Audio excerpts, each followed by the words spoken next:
Welcome back to Dorks on Sports, podcast about four dorks talking about sports. And we have a lot to talk about today. We have the Seahawks. We have some Mariners relevant in September. Curtis, how are you doing? Good. Yeah. Good. Alana, what's going on? And reveling in the Mariners and the Seahawks right now. Yeah, I know. I can't wait to talk about it. Millie, how are you doing over there? I know your fantasy team was let down by a one Rashad Penny, but otherwise, other than that, how are you doing? Well, other than this unstable internet connection, and I'm hoping that you can hear me right now. Loud and clear. Great. I missed a little of what you said, but I'm pretty sure you asked me about my poor little fantasy team. So yeah. And it was let down by a one Rashad Penny. Well, you know what? By how many yards? But you know what? Well, I mean, you take away one penalty and we're good. But you know what else I learned is that even though Kicker Coup got the most points in all of Fantasyland, and in my league, a whopping 17 points for a kicker, which is unheard of. But he actually missed one. I don't know if you all knew that. I just learned that. He only went 4 for 5.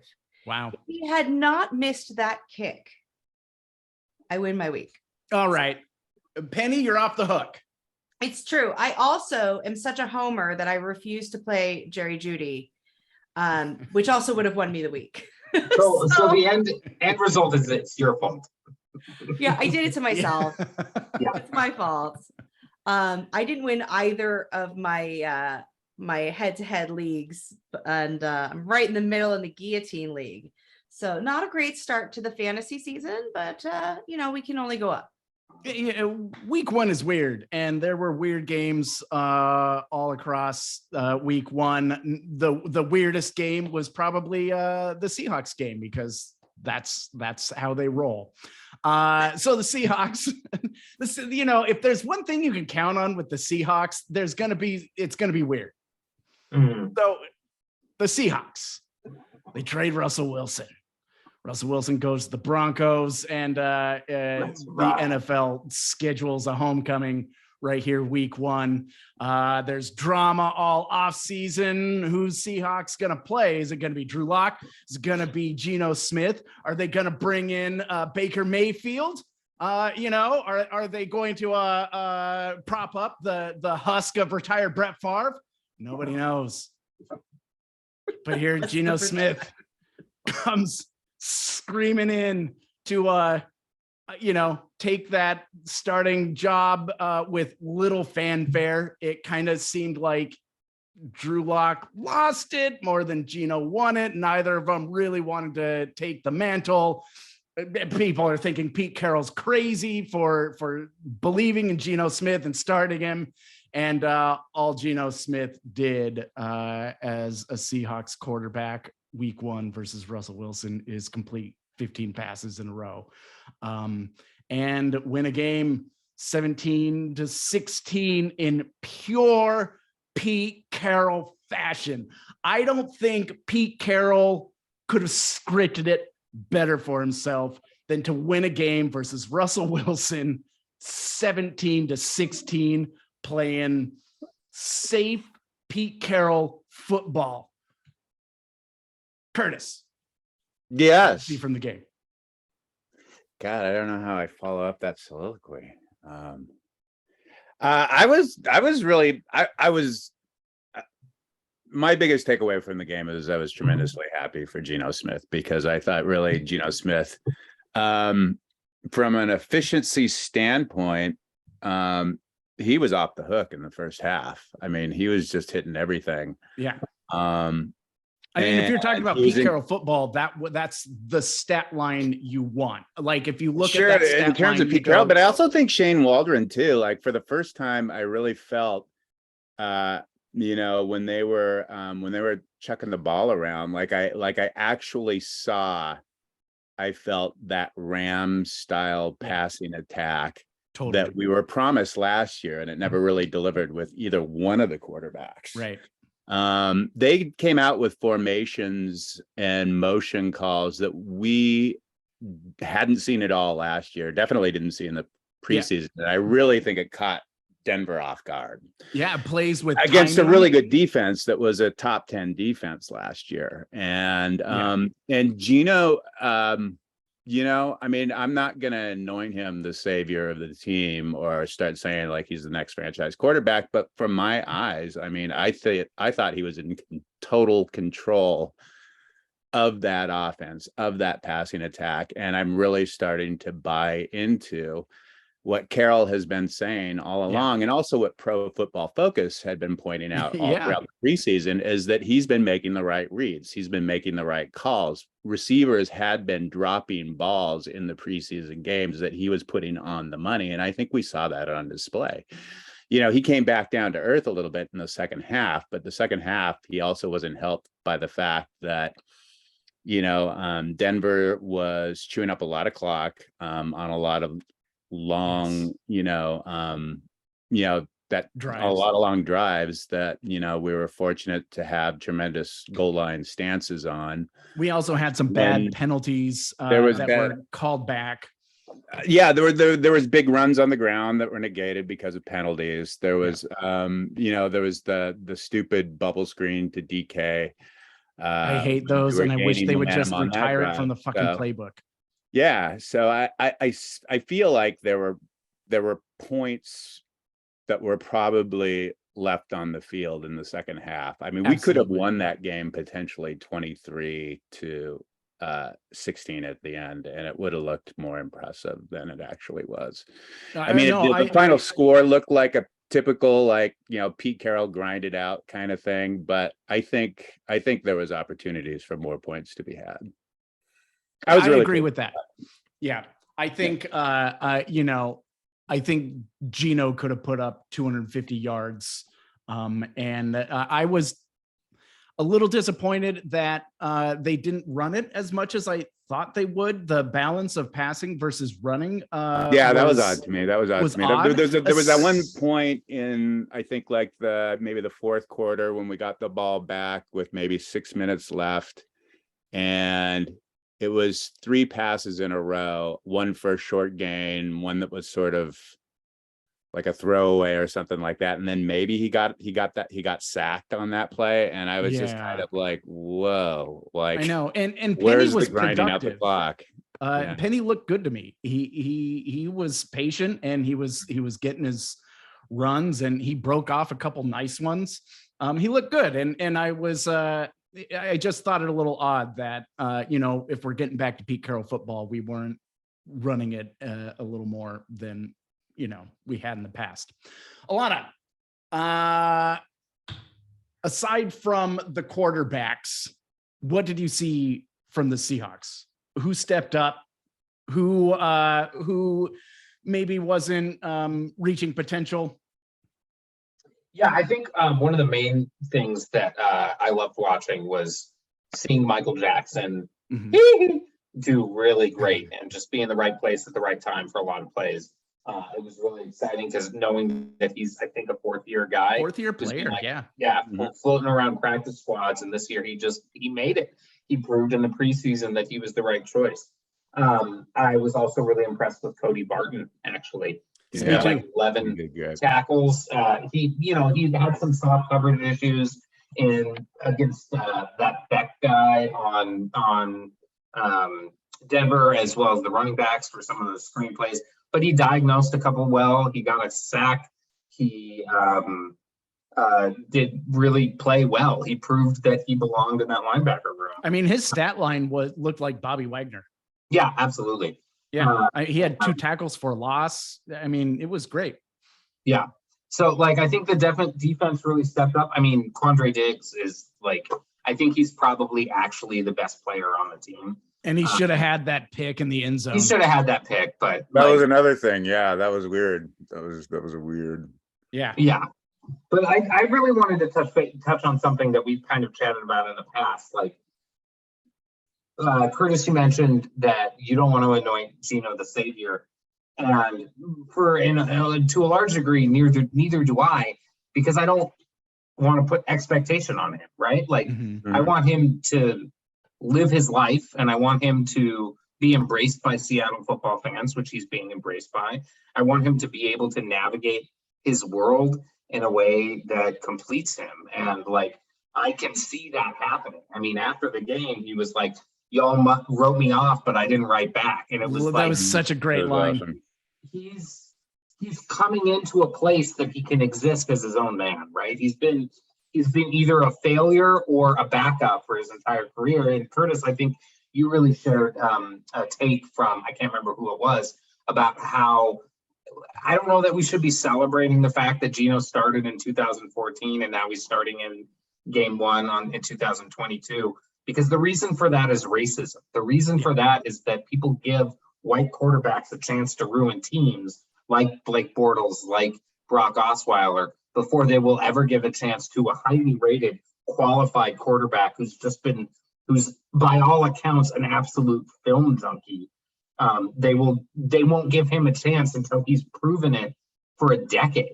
And that's ludicrous. Like, It is. I mean, so, Ryan Fitzpatrick can bounce around to a bunch of teams because right. he's an average quarterback who gets production, but a black quarterback isn't allowed to be average. Right. Right. Teddy Exactly. You Bridgewater have to be doesn't- exceptional. And that's, Yeah. and like there are 13 black quarterbacks this year, I believe is the number, which is awesome. And some people have called this the year of the black quarterback. Sure. But like that could have happened 15 years ago.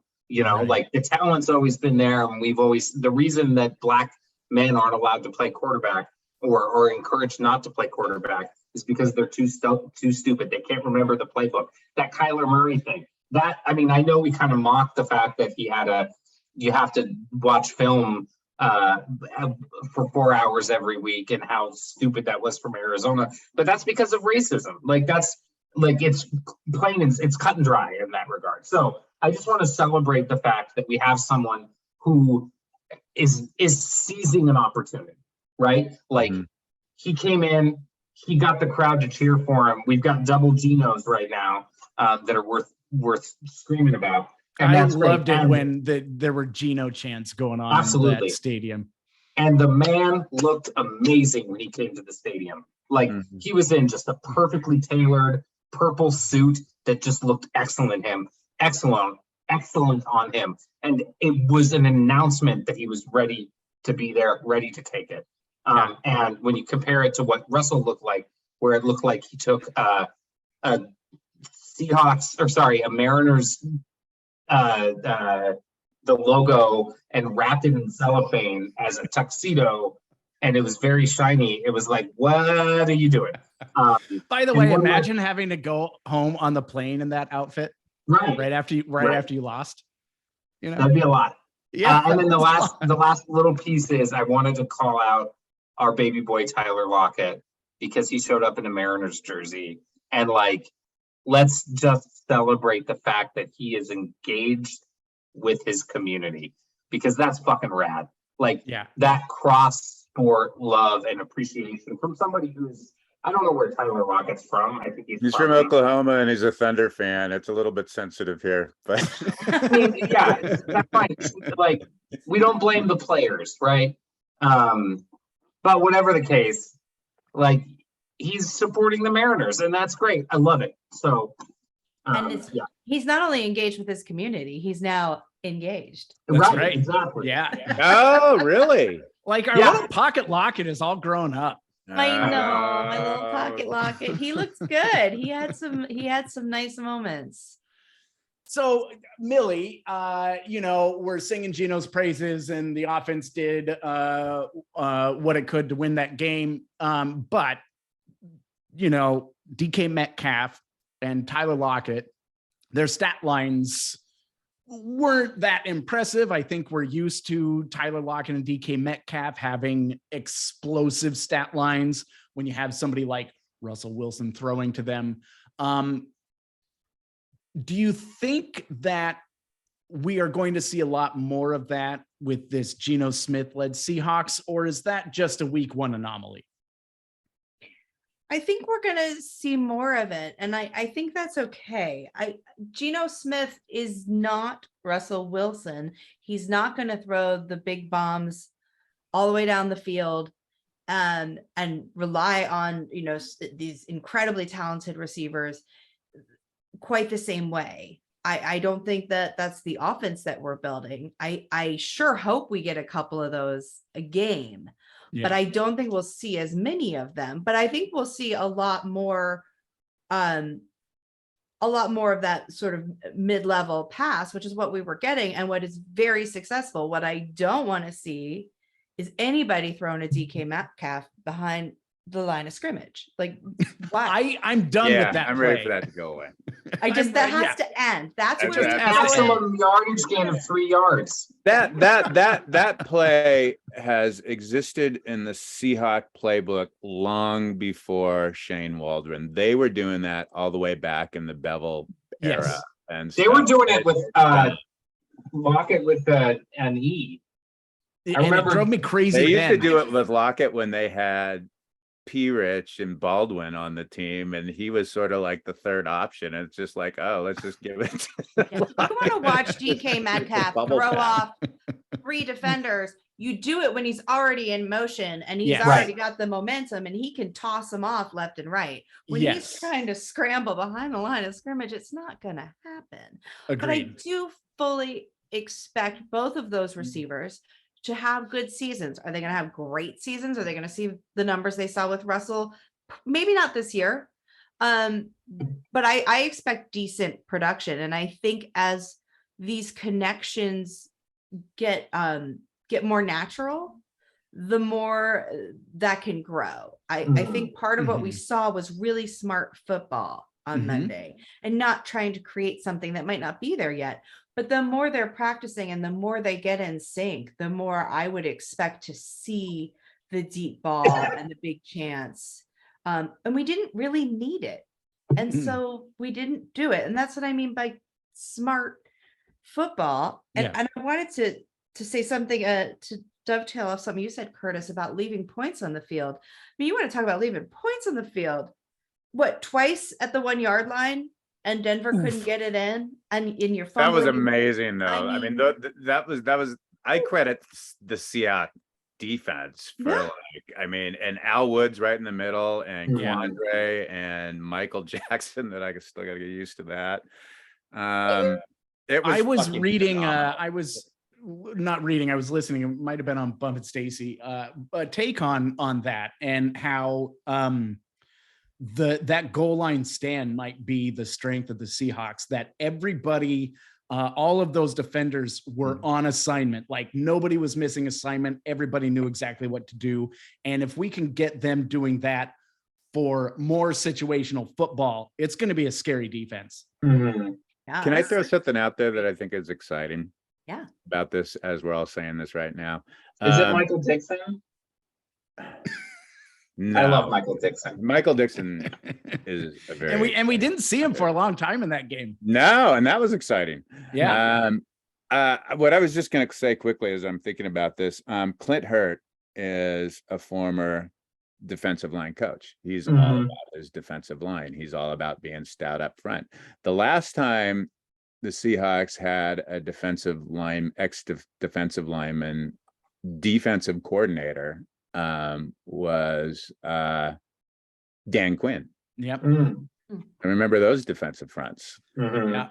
So there's something to be said about having the guy calling the plays and calling the defense from the perspective of a defensive line coach. Like the emphasis is going to be up front on the team. And that's really exciting to me because I think that's been like missing for like the last probably 4 years. It's really exciting to have that balance because what's Pete's specialty? Exactly. Cornerbacks and safety. So you've got two, like Pete's arguably one of the best at that particular part of the field or part of the team. And then I would say the best. And then Clint Hurt's going to come in and bring a different perspective. And we know that Pete is skilled at working with people and breeding contributors in his organization. So I totally hear and agree with what you're saying there, Curtis.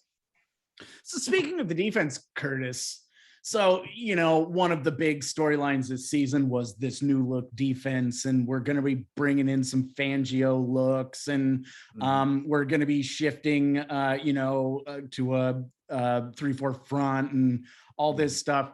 What did you see in that game that was maybe different than what Pete Carroll has traditionally done in the past? Yeah, initially in the first few series of the Russell Wilson Denver Broncos having the ball, I was concerned about the outside containment on a couple plays. I think to the right, it was like on Darrell Taylor's side, or the defensive left, so the right side of the offense. There was Russell hit a quick sort of out pass into the flat for a big game that I felt was Taylor's responsibility. And then they came right back at Taylor with a run play where he gave up his, I feel like he gave up his edge that he was supposed to set. Yeah. He kind of went inside, dipped inside and locked up with so there was some leaks and some in the flats, I think, in terms of coverage, and there was some edge responsibilities that were a little weak, but I felt like they shored that up as the game went going, when they were kind of realizing how the Denver run game was attacking it to the perimeters, and so they made adjustments. I just feel like I've always been a fan of the 4-3 of having, 2 defensive tackles and 2 defensive ends. I just feel like that's sort of, in my mind, a stouter look. But I see the way the league is kind of going to this 3-4 and having more of the talent out on the perimeters in these sort of edge rusher dash, linebacker roles, because it makes it more of a challenge for the offense, I think, in particular in like passing situations, to figure out where the rush is coming from. And so like 2 of the 3 sacks were all from the inside, from linebackers, from Adams and from Barton. And then the third one was from Nwosu, who just had an amazing game. game. And so I just think that there's more. As they get more used to this defense, I think there's the potential for more of a chess match to happen when they really sort of master that. I think it's going to be, I think it's probably going to be sort of a rough start of the season. It could be a rough December. It could particularly with so many rookies. But I think once we start getting into November and stuff, we could start seeing if there's not a whole slew of injuries, and of course we lost Adams for the year, and that really sucks. But if most of the guys that we're sort of counting on hold together, I think it could be a pretty exciting defense at the end of the year. I'm looking forward to it. One thing that I was interested in seeing from Russell Wilson was what this new look offense of his was going to be, and it's sort of an offense created in his image. There's a lot of news coming out of how much power he holds in that organization and how much say he has. And Russell wanted his up-tempo offense, and he wanted these quick attacks, and he wanted his protection. And to me, it just looked like another Russell Wilson offense. It did. You could have put Seahawks uniforms on that offense, and it wouldn't have looked any different than anything Russell Wilson has been doing for the past 5 years. And here's what's driving me crazy is that this like up-tempo thing that he wasn't getting out of Seattle, and this is what he really wanted, and that's why he was mad, and then he's not doing it. So what's going on here?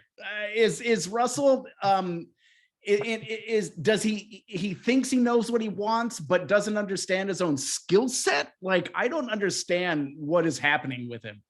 Alana, what do you think?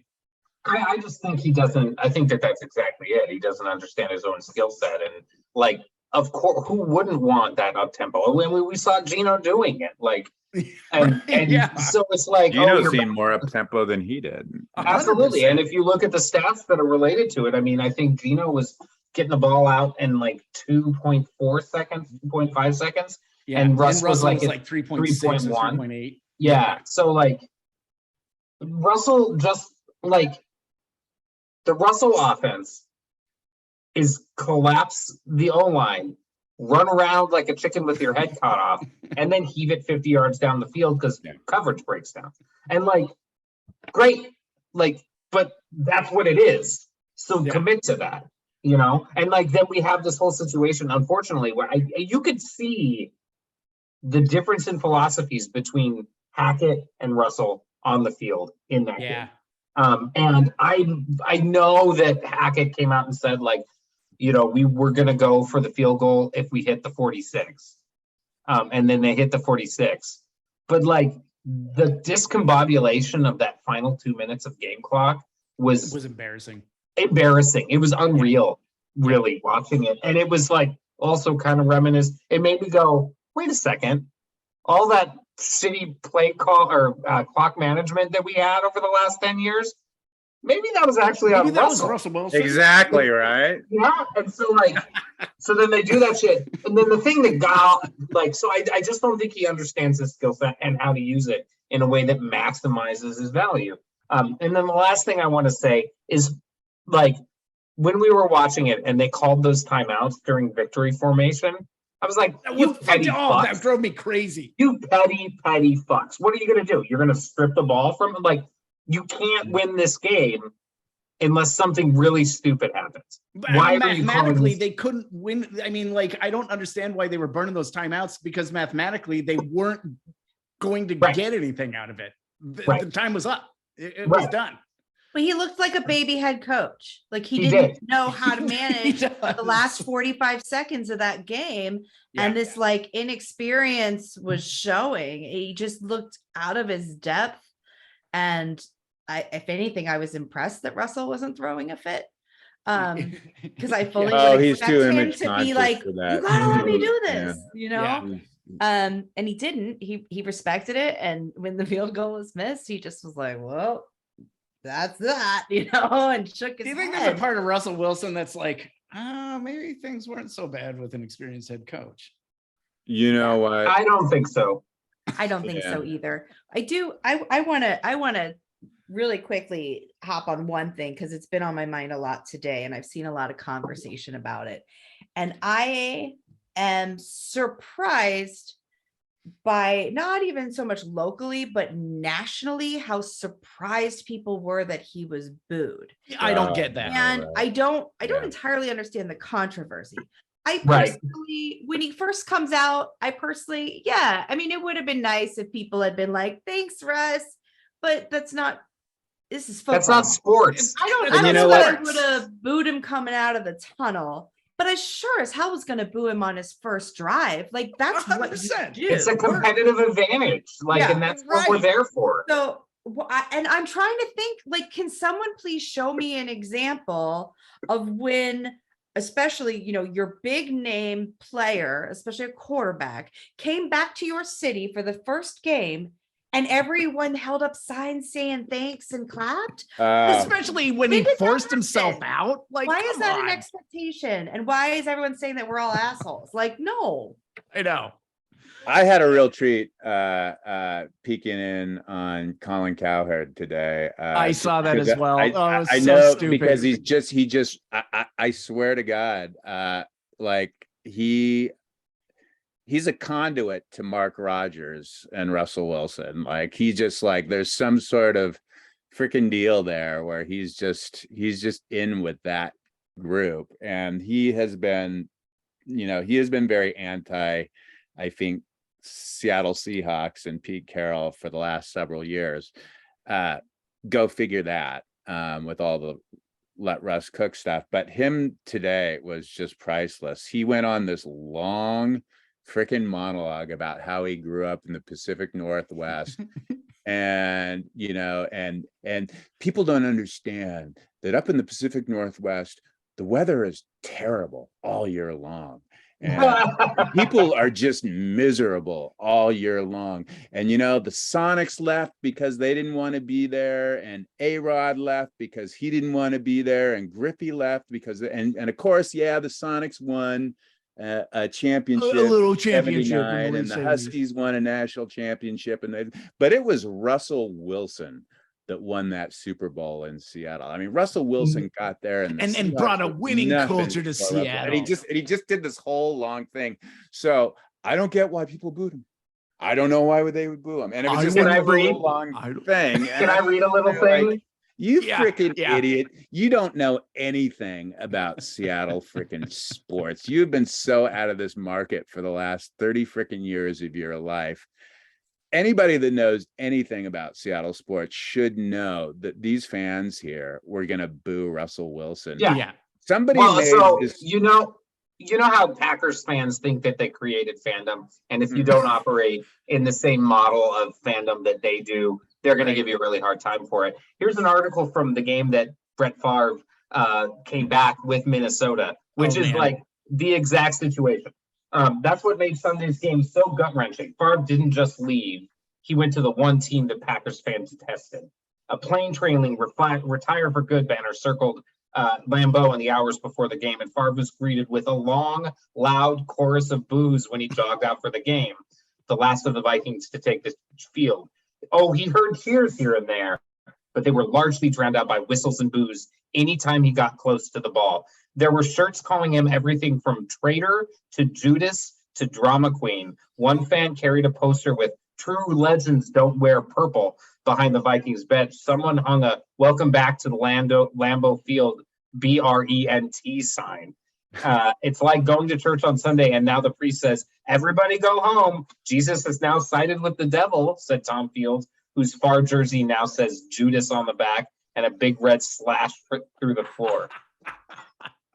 Like, I can guarantee you the Packers fans are like, we wouldn't have booed Favre. Yeah, we wouldn't have booed him. Totally. Yeah, that's what I mean. Like, I just don't understand. Show me the example of when your top tier player chose, by the way, to leave for the money and came back. Like, we booed it when it was the Mariners, and we're gonna boo it when it's the Seahawks and it's Russell Wilson. It doesn't have, it's not what did you do for us once upon a time? The reality is, what did you do for us the last 2 seasons?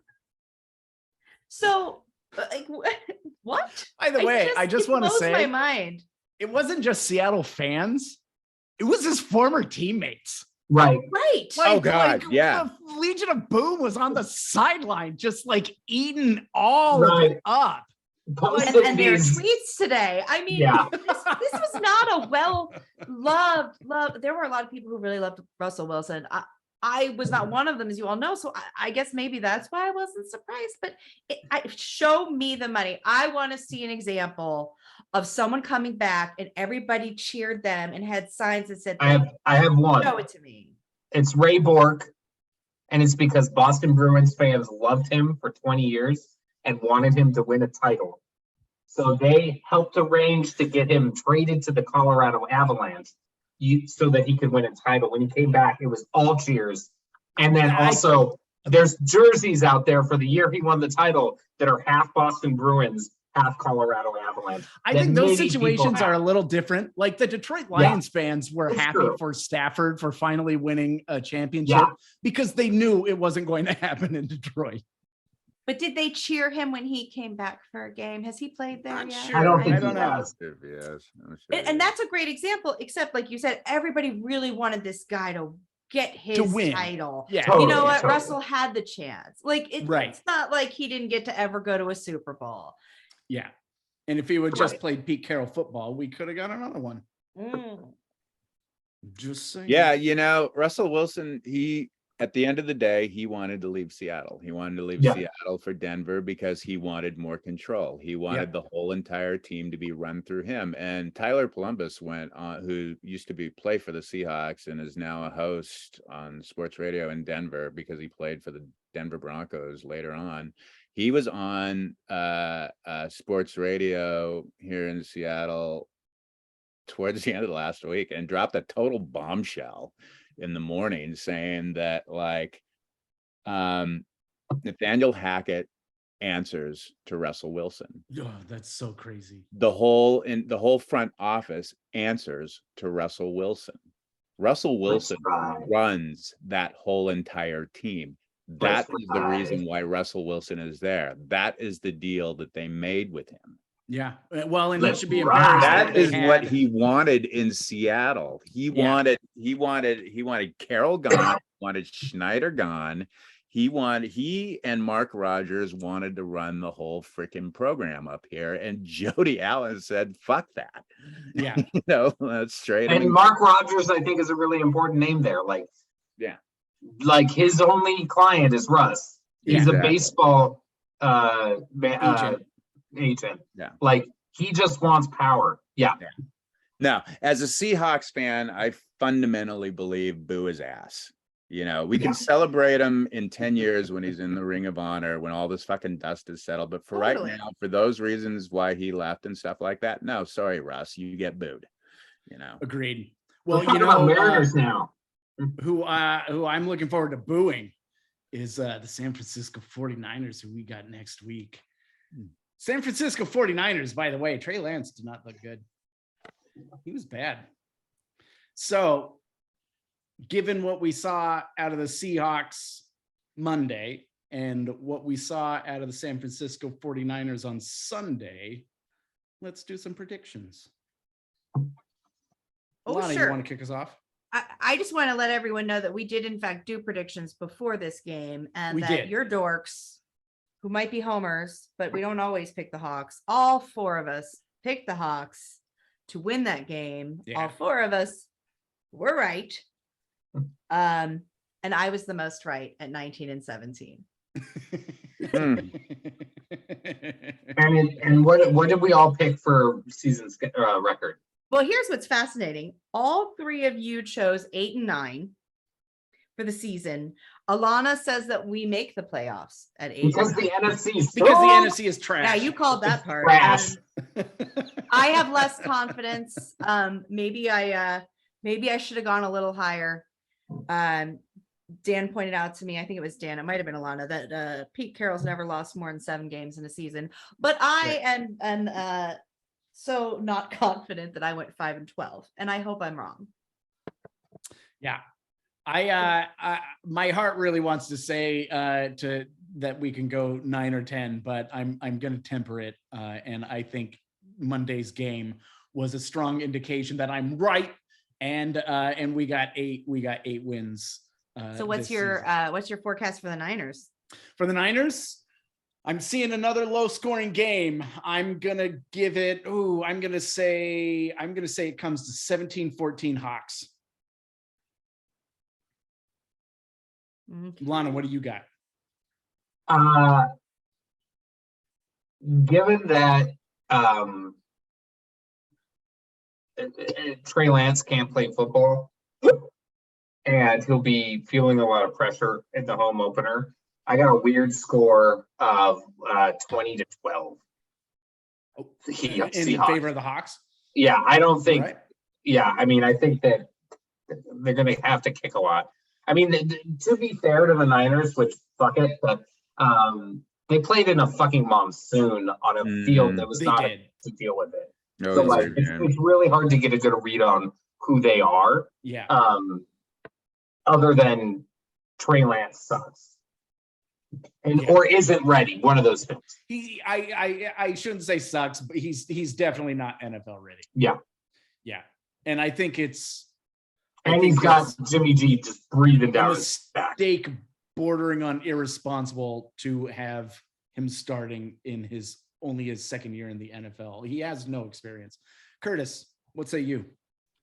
Okay, before yesterday's game, I was really kind of marking the 49ers as a loss for the Seahawks, but there's something about the combination of how Geno played better than I expected, and the fact that when Russell Wilson targeted Tariq Woolen's side of the field, his passer rating was like 39. Yeah. That's exciting.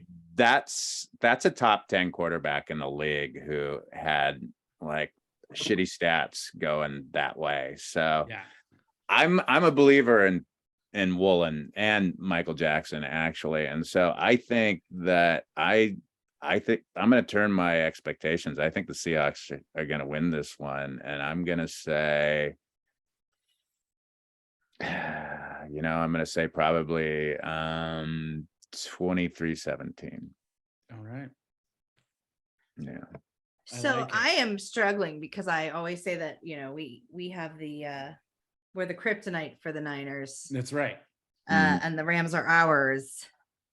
So I'm a little torn, but I'm not as confident. So I am actually going, what did I decide? 7 and 9 is, I think the Niners take it. I think it's a low scoring game. I'm going 16-12 All right. Niners. 16-12. All right. Where is this one? Lot of Is this field one in San Francisco? Yeah. Yeah. No, it's in Santa Clara. Santa Clara. Yeah. They don't Yeah, play in San I've just got field goals next week. I think there's going to be a regression, but I hope I'm wrong. We'll see. It's We'll going to be fun. It's going to be fun. I'm really anticipating the season. I'm looking forward to it. I don't think we're going to make the playoffs, but I think this is going to be one of the funnest seasons I think I'll have had with the Seahawks in a long time. It's nice not having expectations. Exactly. Yeah, I like it. Well, who does have expectations? The Seattle Mariners. Murders. They got a 99.7% chance of making those playoffs. They're 6 games ahead of Baltimore, and currently they hold the number 1 wild card spot. It's bottom of the 9th right now, and San Diego's leading 2-0. But that's okay because the Rays and the Jays are beating each other up as we speak. Nice. Mariners came into the season with a lot of expectations. The first month was pretty dreadful. But then something happened and they recaptured that magic from last season and more. And this is kind of a Mariners season for the ages. It's starting to feel like they're building a team of destiny here. Got the young superstar Julio Rodriguez. You got our catcher, the Big Dumper, who's just hitting home run after home run. And, all those guys we traded for are starting to produce, except Winker. I kind of wish Winker was replaced with Swaggerty. But in the lineup, I think Swaggerty is a better hitter. But the pitching rotation is out of this world, beefed up by the addition of Castillo, and our Los Bomberos bullpen is the best in the league. We've got some fantastic fielding to go along with it. This has been a really fun season that we haven't had a chance to talk about a whole lot on this podcast since we've been in our sort of semi-hiatus. So I just kind of want to go around the horn and talk about your favorite moments, things you like best, and stuff you're looking forward to. Millie, you want to start us off? Sure. I was a believer from before the season started. I said we could get a wild card spot, and here we are. There was definitely some rough patches. I mean, I think about Winker, our little tiddlywinker, and I feel like he just needs to get hot again. I mean, he was out of the rotation, and he hasn't gotten hot again. So what I'm hoping is that he turns that on at just the right moment. Yeah. Apparently Haniger's having back spasms and issues again. So we're going to need, to fill that gap. Ham Swaggerty has turned into a darling. He's proven he can make an impact no matter where he has to play on the field. Suarez. He's just amazing. Eugenio with his little goggles when he hits the home runs makes me happy. But what makes and for me, I gotta say, I'm sticking with it. Julio's my favorite player. There's never a moment that man is not in the game, that he isn't joyfully part of this team. Anytime you get a shot of the guys when they're off the field, he is on that fence watching every play. He is so into it. It is so fun to watch. he is definitely my favorite, but my favorite like moment is a moment that happens in every win, which is the dance, Yeah. right? The mantra I heard is win, dance, repeat. Like they are such a team, and I am such a believer in the connection of team that little dance that they've been doing, it never died. Like it was just, this is our thing, this is what we're gonna do. Yeah. And it's just so much fun to watch. And that game that we got just a couple days ago with those 2 home runs in the ninth, I think was all anybody needed to close their mind to the idea that this wasn't going to get us, that somehow we're going to fall apart and it's not going to happen. Like, I think that was just that moment that sealed the deal for so many people in Seattle. And I mean, that just moment wanna told watch me we could hang in the playoffs. You know, that told me we're a contender, that we could beat any team in the league. To have that kind of grit and to be able for Julio to, you know, just will a home run, you know, I mean, I think, and playing for each other. At the end of that game, Julio got on his cell phone, and this was posted to social media, and he got a selfie, and he was filming the stadium going crazy, and he was saying, you know, this is for you, keep showing up, we love you guys. And he took a selfie with the fans closest to him, you know, all cheering and stuff like that. And that's the kind of like, that's the energy and that's the X factor that I really feel like in this team, that maybe they don't have the talent that the Astros do or the Dodgers do or whatever, but that X factor of these guys playing for each other and being in that moment every minute of every possible moment of that game, that's what's pushing them into these wins, and that's what can make a deep playoff run. when in that horrible rain game, that awful rain delay, Oh, the yeah. player who was out there signing autographs and talking to fans, it was Love it. Julio. It's not even Yeah. his home stadium. Like Yeah. he's my favorite. Yeah, I mean, that talk about a guy who has really embraced the role of ambassador of a city and superstar and reveling in it. Man, you know, we got Julio at just the right time. Yeah. Alana, what have you been seeing? So I think the main thing for me is really about how the city has responded to it. I mean, like, I think I've gone to 4 games this year, maybe 5, and they're packed. Every game is packed. Yeah. People are ready for this. People have been ready for this for a while, and we have a team that is so fucking lovable. Like, you talk about Julio, but you also got like Eugenio and his hair and the way that he loves each other, and the big dumper. Like you and I have a special connection with the big dumper there. We do. for Yeah. this. And Julio just reached on an infield single. There's 2 outs in the bottom of the 9th. Ty France is up to bat. They're down by 2. But the pitching, they play for each other and they play for the city. And you're absolutely right that's an X factor going into the playoffs. Now, will that mean that we have games at home? Not probably until, well, who knows what happens, but potentially not until the divisional series.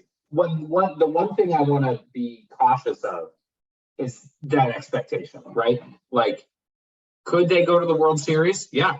Are they a legitimate contender? Absolutely. Is it World Series or bust? No fucking way. Absolutely not. And so the main thing for me is, like, after looking at that Toronto series that was so ecstatic when we swept them and Geno delivered the walk-off. After looking at what was the other one? There were a couple of that 14-game win streak that was amazing. All of it comes back to the biggest positive about the Winker trade was that brawl, right? Yeah. Like, that ignited them. They started their 14-game win streak 5 days later. Yeah. It just united the team as a team, recognizing that those Angels are pieces of shit and that we could beat anybody. And we did, and haven't looked back. That's a turning point for the entire franchise, I think, in a way. And I think that if the Mariners, let's say the Mariners go and give New York or Houston, real tough fight in the ALCS, which I think is probably like, that's what I'm looking for, right? Like that's where I want to be. Yeah. I love a World Series, but like that's the right stepping stone. And then in the offseason, we go out and sign Trey Turner because he's a Mariners player. He plays the same type of ball that we do.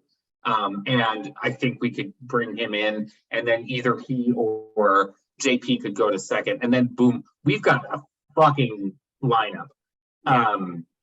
So like thinking about that, and then thinking about what that means for the next 5 to 10 years. Like we're gonna switch back to we are potentially gonna switch back to a baseball city for a couple of years before the Sonics come back, and then boom, we're back to being a basketball city because that's what our real identity is. But I mean, that's one of the most exciting things about this team right now, right? The young core. I mean, we've already locked Julio up for his career. We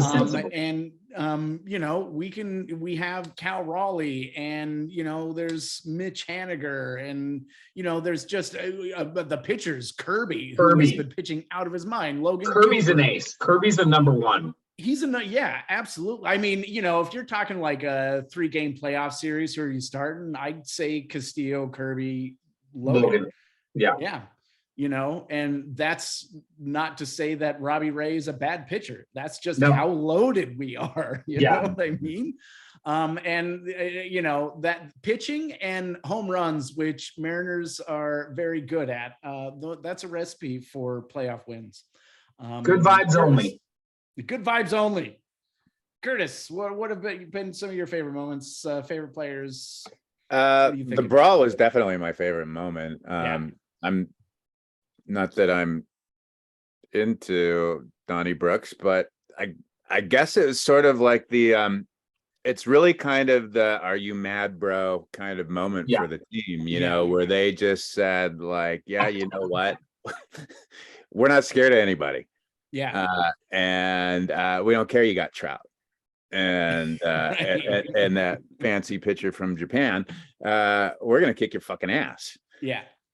And that was the thing, the Angels tried to stir up shit, and Seattle said no. And and in terms of Winker, if that's his biggest contribution, then God bless him for it. That trade was the right fucking trade to make, and it was like, and that to me is when I knew, when I saw that 14-game streak. And let me tell you straight up, like I said at the beginning of the season in one of these earlier podcasts, like, the Mariners are going to the playoffs. But I dropped off that bandwagon like lickety split in June. I was like going like, same old fucking Mariners. I don't know why I bought into this shit. Here it comes again, like all that sort of thing. And then that brawl happened.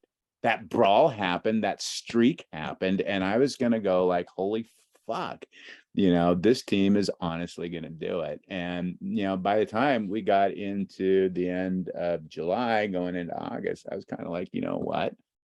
I think this team could fucking go to the fucking World Series. If they stay hot like this. And it's not my expectation that they're going to do it, but I honestly believe that I don't think there's a more dangerous team in baseball right now when teams are chasing pennants and when the shit gets real than the Seattle Mariners, because they've stood their ground with the Braves, they've stood their ground with the Yankees. They've gone back and forth with, that miserable team down in Houston. They don't wilt. They kick the shit out of the Blue Jays when the Blue Jays came in here and swept them. And when's the last time that's happened in Seattle? Like this team is special. This is a special team. And I just sort of think like, you know what, from my opinion, from my position, I would not bet against the Seattle Mariners. I wouldn't either. And let's get not tonight. This is a playoff Just not tonight. Game. What's that? I've always thought, with the Padres, if they could split this 2-game series, they're going to be doing okay. Here's the thing: if the Mariners go 500 from here on until the end of the season, we'll have 90 wins. So, there's a very good chance that we're going to walk out of this season with, over 90 wins. One thing I like is that we traded for Winker, and he was going to be the big bat. He's going to be the power hitter that we needed. And Suarez, Eugenio got kind of like thrown into the deal of like, please take this guy off our paybook. And, and it paid off for us because Eugenio is who we thought we were getting from Winker. And I kind of love that. Cal Raleigh is what we thought we were going to get out of Kellenic. You know what I mean? And I love how all of these guys are kind of stepping up. You have different heroes every night. I think one of the coolest things about that brawl actually is, you had so many suspensions laid out that this team had to learn how to the next man up mentality. Who's gonna step up? Ty France gets hurt. Okay, we're gonna have to be productive. We're gonna have to continue winning, and they have. I don't know. It's a team of destiny, and I'm really looking forward to where this season is going to go. And I think it's a certainty we're going to be going to the playoffs. And man, 22 years later, that's going to be good. So one team that has been a virtual dynasty in Seattle has been our very own Seattle Storm. And one reason for that dynasty is the play of the legendary Sue Bird, who played her very last game. What was it, last week? Last Tuesday. Yeah. When they fell in the playoffs and spoiled a last dance. So I just Sue Bird has been an athlete that has been a favorite of ours here on the podcast. We're all Storm fans and very big Sue Bird fans. And Sue Bird has meant a lot, I think, to the city of Seattle, which is a city that has really embraced the WNBA, I think, more than many. It's been a very popular team here, and Sue Bird has meant a lot. And it's going to be weird not having Sue Bird playing after 20 years. How long has she been in the league? 20. Yeah, this was her 20th season, wasn't it? 20th season. Like that's that's a long time.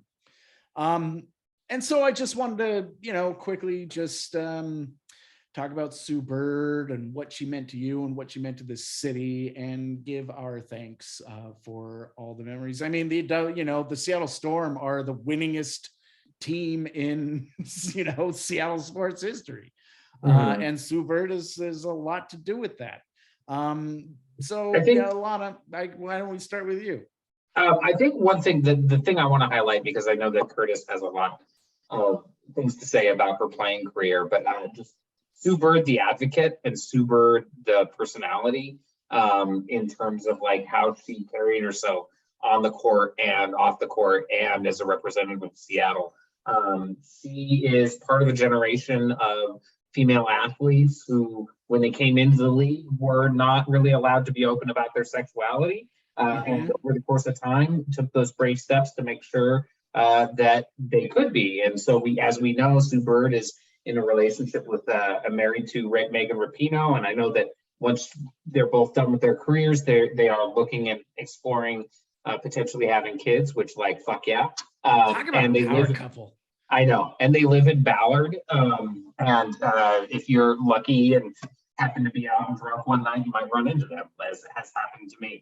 And just like the fact that she's using her privilege as an athlete, as a visible athlete, to fight for causes like freeing Brittany Griner, to wear Black Lives Matter shirt, to be a voice in the removal of the Atlanta Dream owner a few years ago, to just be aware and supportive. I mentioned last night when we were watching the game that one of the things I liked about Russell Wilson is the fact that I'm confident that he would not care, or that he would be supportive of trans people. I'm confident about him, even though he's a religious weirdo. Awesome. I am not as confident about Doug Baldwin, even though it's a probably. I don't know. I could be wrong. I hope I'm wrong. There are plenty of athletes who look at me and are not wanting to see that. But I am 100% sure that Sue Bird is fighting for my right to exist and using her platform as the GOAT in the WNBA to ensure that people like me have a fair shot at life, and like I just appreciate that advocacy, that activism, that awareness, and that compassion. And I think Sue Bird really portended my arrival in Seattle. I've been here almost as long as her, and it's really great to know that she's invested here and she's going to be here for a while. I believe. So yeah. I think she's great. In her, I was lucky enough to see the last regular season game, and in her speech to everyone in the arena, she talked about when she first came here and in her first season that she went to the Wild Rose. I remember that. And that it was, not at the Wild Rose, but I was there at that game. she talked about. I've been to the Wild Rose. She said, Wild Rose, for anybody who doesn't know, is a famous lesbian bar here in Seattle. I don't think it's open anymore. Correct? No, it used to be on Capitol Hill. Yeah, when Capitol Hill was cool. Do you want to hear the story? Yes, please. Okay, so she shared with everyone that when she came to this city, she didn't quite know who she was yet, and she wasn't able to be who she was outwardly, and that her teammates took her to the Wild Rose, and that there was a fan who recognized her and took her to the side and said, I'm not sure that this is where you should be. I'm not sure you want to be here. And I'm paraphrasing, but that she looked at her and she said, this is exactly where I want to be. And that it was such a fantastic story, and it was met with such applause. And I am with you that watching the Storm, and I've been watching them, since their first season. I've been to I try to make at least one game every year. It's something that my dad introduced me to. He loves women's basketball.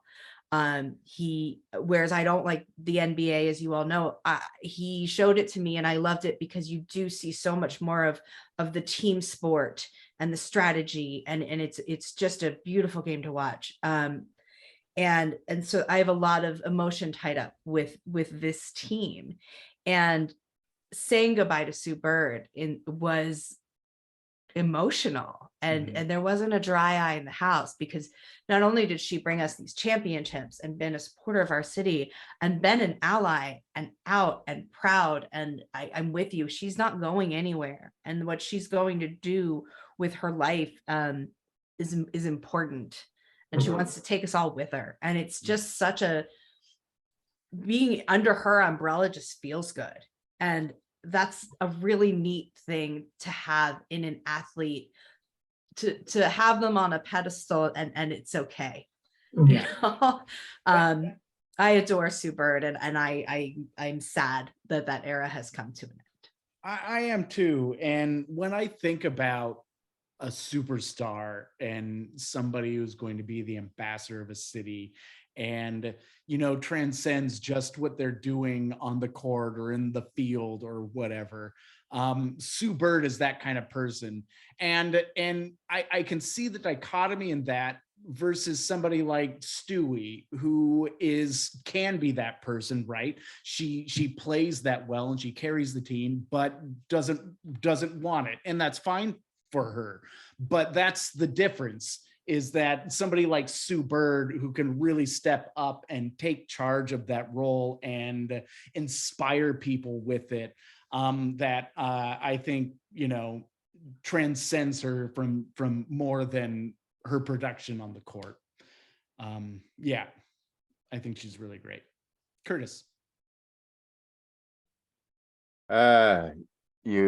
All three of you said so many great things about Sue Bird, and I've said a lot on this podcast before. I'll just, I'm not going to go as long.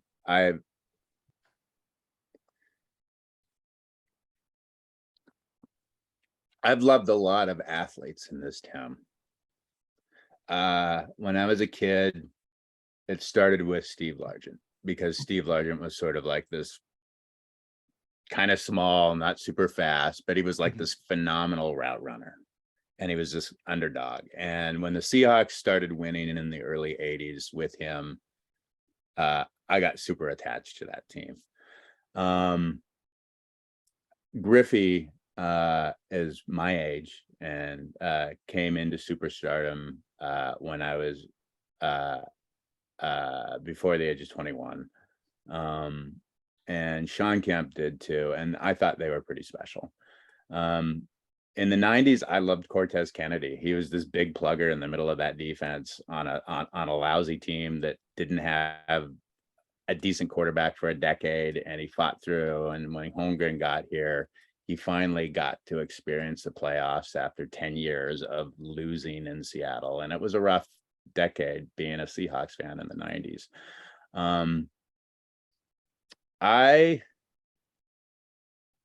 When the Sonics were ripped out of this town in 2008, my drinking was at the all-time worst.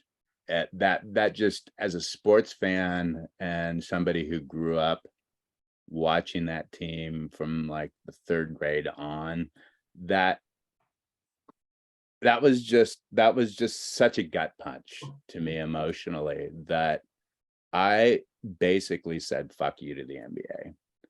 And I also said fuck you to Starbucks, and I also said fuck you to the Seattle City Council. I said fuck you to a lot of people, but I was not going to watch men's basketball professionally anymore. I was just done, you know. And so when I met my wife in 2011, she was a Storms fan, and I was just like, cool, you know, I'll give it a shot. And I would love to say that I was there with Sue at the beginning of our careers. I'd watch a few Storm games on TV, but I was a Sonics fan, you know. Through my wife and her fandom of Sue, I have grown to see women athletes as these beautiful, amazing beings. I mean, the women's basketball is a beautiful sport to watch. Yeah. I think in many ways it's a pure sport of basketball than men's basketball. I think that there's X's and O's and there's execution that goes on in the court, the way they set up play designs, and Sue Bird is a master.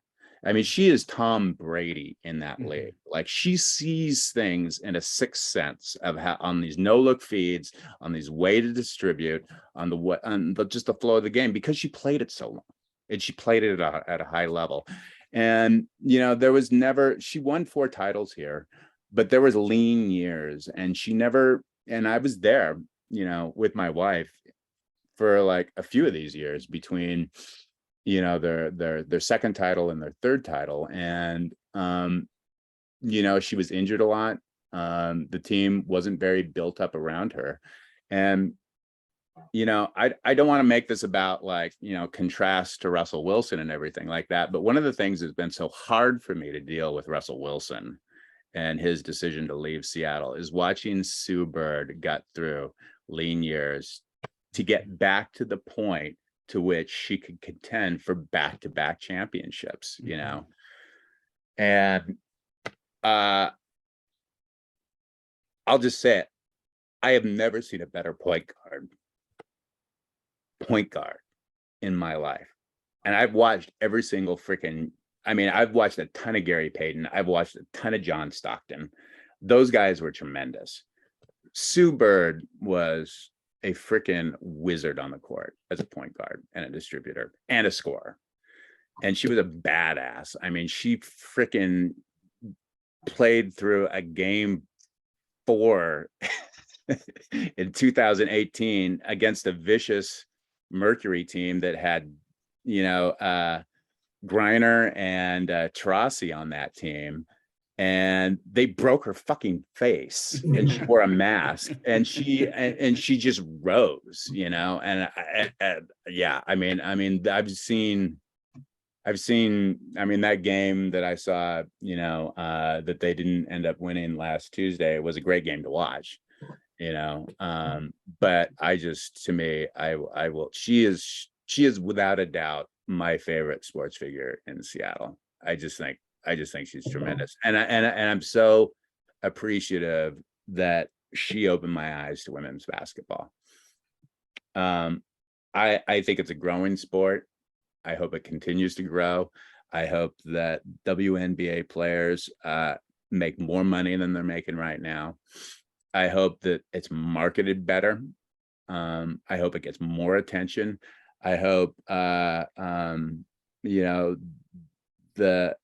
misogyny that I think impacts that league, I hope it starts to dissipate more over time, like it had eventually with women's tennis. I feel like I'm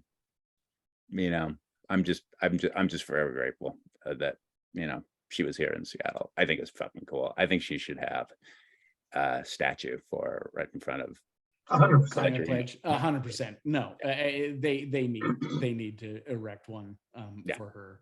Absolutely.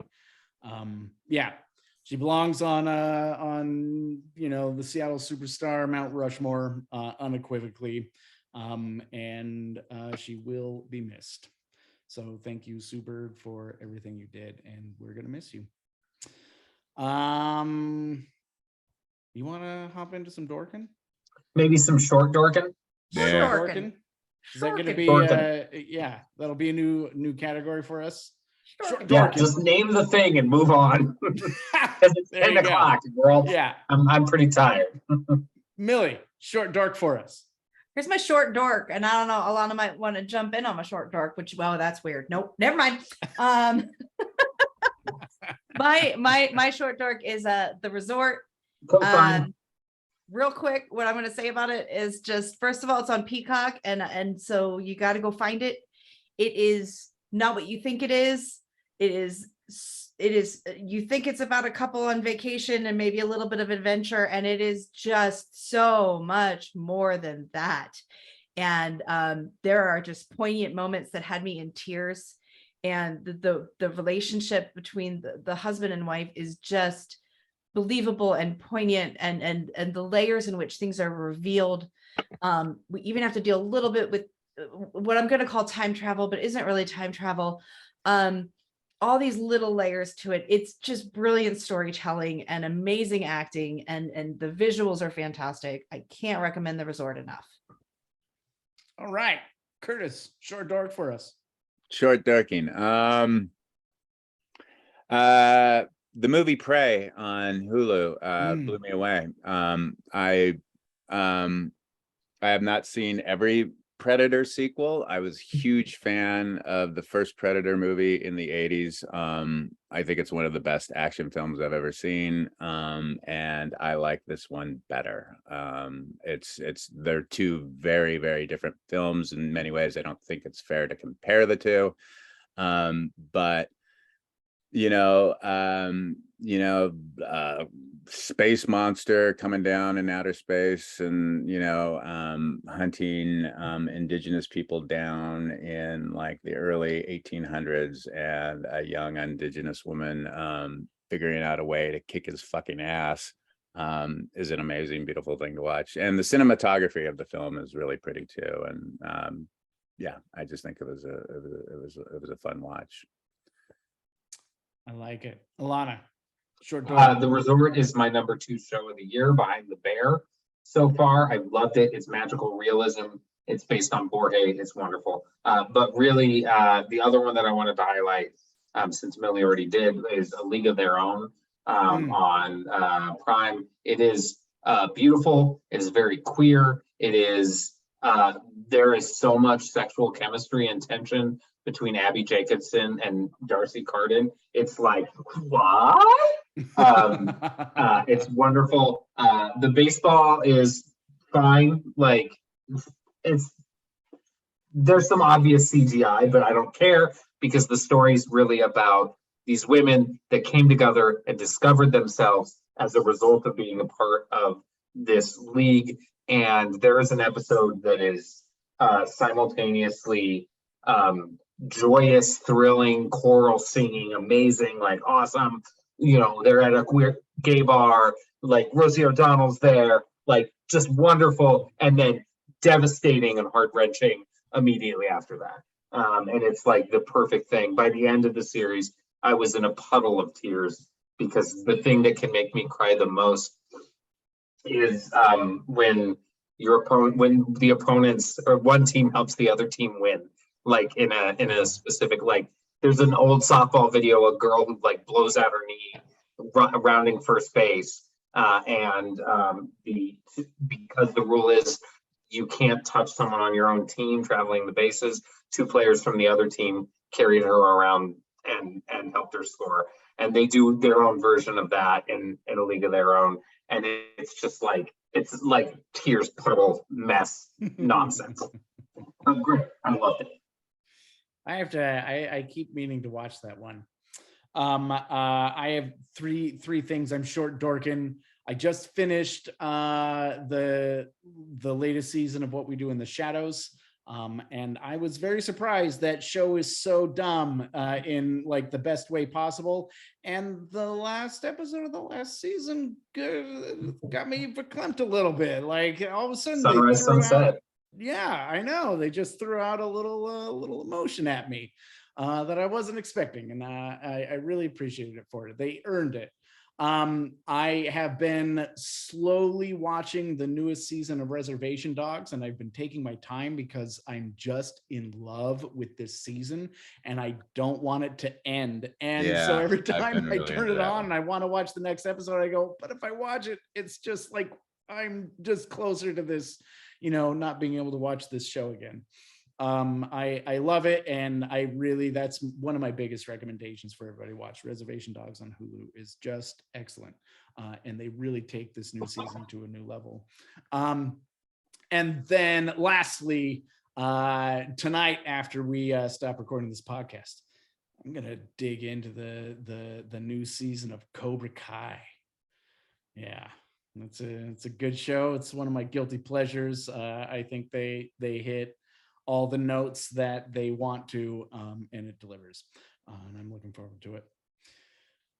All right, that's it. Like us on Spotify, Apple Podcasts, wherever you find your podcasts. You can watch our pretty faces up on the YouTubes. That's where you can see the video cast of this thing. Check out Curtis's blog, 12life.com. He always has great things to say, but especially when the Seahawks start their season. Once again, my name is Daniel. For Alana, Curtis, Millie, the rest of the 12s, saying goodbye, and go Hawks. Hawks. Gosh. Let's ride.